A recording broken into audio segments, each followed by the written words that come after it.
Hello, my name is Justin Kirk. This is my oral presentation for Humanities 1. My thesis is that as the culture changes, they take parts of the past and use it in their artwork and their architecture. We can start off by looking at Venus of Willendorf, which was the first artwork that has ever been recovered, I believe, from the Neolithic period.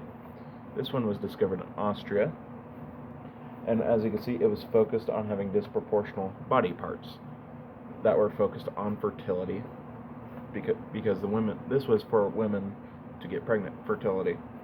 You got the breasts, the I believe the hips and the thigh were all linked to fertility, so they increased the size of them to be disproportional.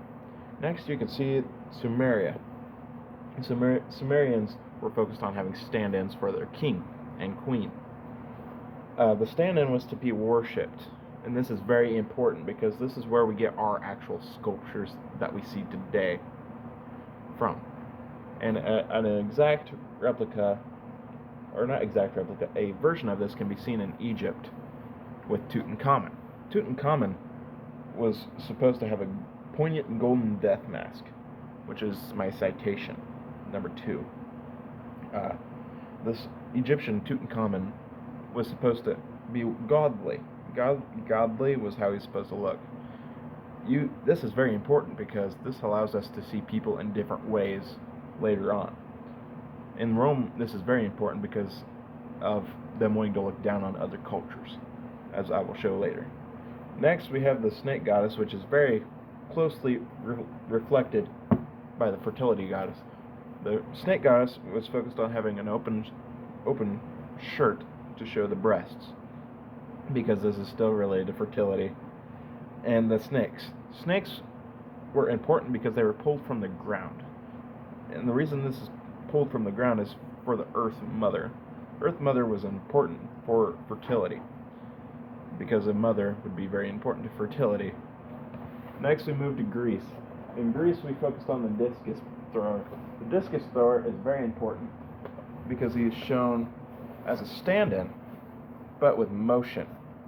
The motion is very important because it allows him to look like a bow and arrow. But also, you can see his muscle move right here in his ribs, and also allow him to have a leg standing out, which is reflected in Rome. This motion is very important and allows us to have very good motion in our sculptures today. Next, we move on to the Pantheon of Greece.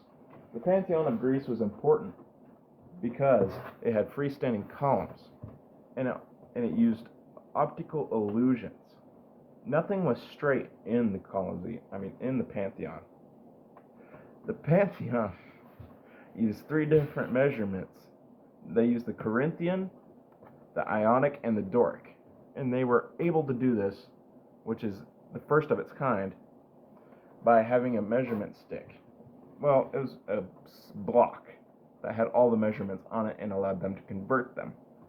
Next, we move on to Rome. Rome took the idea of Greece, of their pantheon, and made it into a Parthenon for their own gods. And they had added more columns.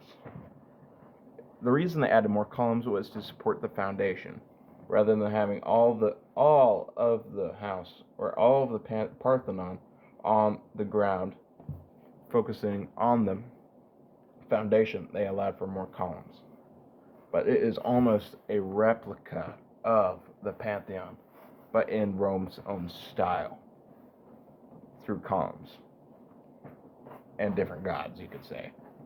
Finally, we move on to the Dying Gaul, which is one of my favorite sculptures.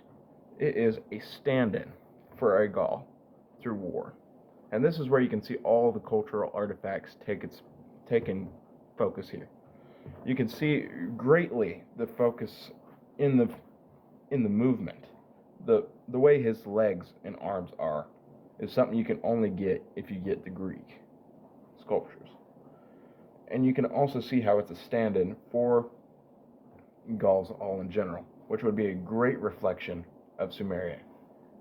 He was not supposed to be worshipped, but to be looked down upon.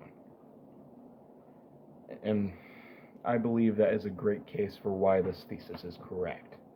It's because of how much you can see the focus of everything through one sculpture in the future that reflects all of the past.